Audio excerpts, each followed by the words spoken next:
Hi, this is Rosina Starr. If you like this video, please like, share, and subscribe. Today's topic is future faking. Yeah, you're right, all those future fakers out there. Let's talk about it. I'm gonna first tell you what exactly it is, and then I'm gonna give some examples, and then I'm gonna tell you how to guard from that. So you basically will shut the narcissist down, and if you're strong enough to walk away, your destiny will be your victory. So, future faking is when the narcissist takes on the facade of everything you ever wanted. So you give away too much information at the beginning of the relationship, then you're going to get a man that's an actor playing a role. How do you withhold information? The same way people get to know each other, but slowly. You tend to be vague about your answers, and you're very specific about what you will and won't share. And that comes in with a boundary as well. Like on the first 2 or 3 dates, let's not talk about sexual things. Let's talk about interests. Let's talk about hobbies. Let's talk about education. Let's talk about the birds and the bees. Let's talk about the sky. Let's talk about sports. You know, that's how you know you're with a narcissist, is they'll want to talk about an addiction they have, or they'll try to collect data on you and disguise it as, oh, I care and I really take an extra interest and I want to get to know you. Really, they're just wanting to get to know your vulnerabilities so they can calculate how to destroy you later. So the future faking, will go along with places you like to go and eat, the food that he probably can't stand but will agree that's great because you like it, the clothes you wear that he doesn't care for that he'll buy you, the facade of the outward appearance. I mean, you could be his first love and it'll be a lot more honeymoonish and it'll last longer with the first love for a narcissist because they give so much at first that they don't think about the consequences later on. So the future faking actually can be the demise of a narcissist if they're not careful. Because, see, they could keep the charade going transactionally with somebody if they're willing to play along, but if they run out of money, if they run out of resources or likability, because it's not them that anybody could like, and people that do like them, they generally don't want anything to do with because they think something is wrong with them. The narcissist wants to go into clubs that don't want him there. So that's how screwed up in the head they are. They have self-hatred, envy, and jealousy written all over them. Anyway, so the future faker will, make plans in the future or, the distant, even the distant future with you and tell you, yeah, we're going to go on this trip. Yeah, we're going to move in together. Yeah. A bunch of yeahs, right? Just to be satisfied in the moment of what they could get from you, whether it's sex, money, financially, some kind of security, some kind of admiration, some kind of service they want from you, some kind of connection that you have, something they're trying to get. If you look at the narcissist, there's a difference between getting in this world and receiving. I'm here to receive from a man and add to his life. The narcissist will just take what they can get. Do you know what get means? To attain with struggle and great effort. Who the heck wants to get anything except lost? So the future faking can go on as long as you let it. It certainly will follow a Hoover with a narcissist if you've been discarding back and forth and doing the push-pull game and the yo-yoing with each other because the chemicals, the trauma bonds there, this goes along with it. So recently, the ex scratched my window in my car, on my tinted windows, because I was leaving one day last summer. And I said, did you like how you scratched my window? Because I'm never coming back to this house. Ever. And see, what I don't know exactly about his thinking that day is if he meant to do what he did to make sure I wouldn't come back because the new supply would be moving in there, or did he really do it to see if I would come back? Because in that moment, like I said, these people, they change into a different person, and it's like he was a freaking demon that night. I mean, it was It was a rage and a thunder, and it was raining. It was scary for me. I never want to go back. But anyway, and I never did, and I never will.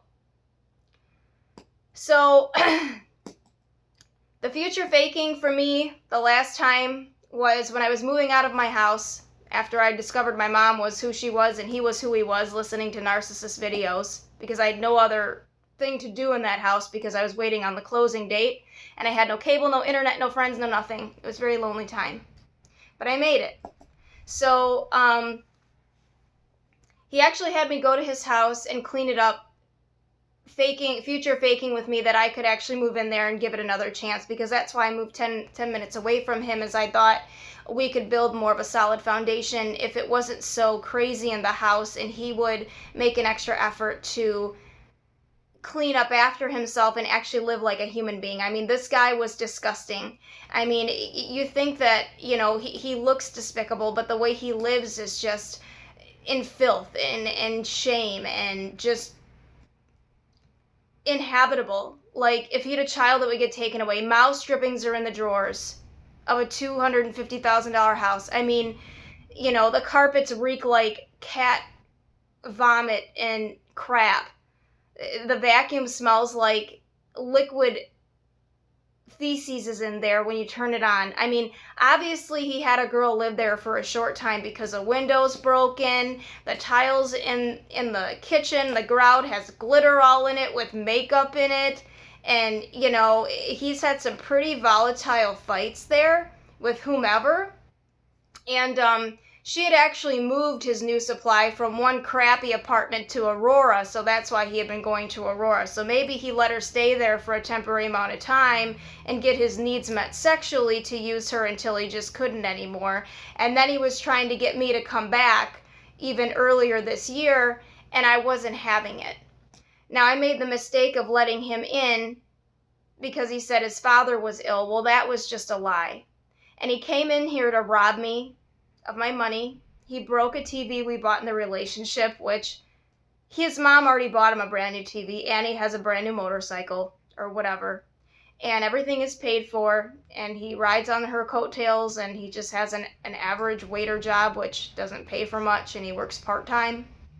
So he lives on his credit cards, and he goes to Asian massage parlors and orders escorts, and come to find out, I mean, I didn't know all of that until, like, you know, 4 or 5 years in, and he met this last girl at some strip club, and he met me at a nightclub, but I wasn't doing that. But it's just the fact that, you know, he came in here and he expected to degrade me sexually as if I owed him something because I injured his ego. And what I did unknowingly is I scarred it so bad with just being who I am and not being, you know, intentionally harming him, that I'm the only one that can fix that for him. He can go to every other woman in the world to try to get this sex act filled or this thing in his mind that I hurt him in a certain way, and it's not going to feel the same. It's not going to scratch that itch.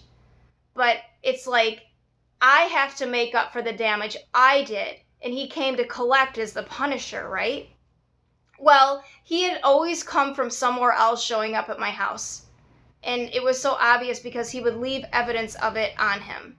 And he would be very, very defiant toward me, irritable, angry, because, see, he needs me for his emotional regulation. Like, he would sit and be like, fine 1 minute, and then something would cross his mind, or he'd get a phone call and accuse me of having other guys and seeing other people, and that's why they're calling his phone, looking out the window, being paranoid. Yeah, these people are paranoid for a really good reason, because they're lying and skeezing to everybody, and they don't know who they're going to encounter. So, I mean, he future faked me to go over there and clean his house, thinking I would move back in there after I was moving out of my house. And I found an earring.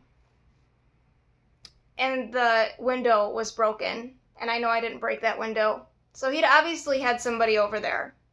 He'll deny it till the day he dies, but I have proof the neighbors have told me stuff, so it's not like, you know, I already know the truth.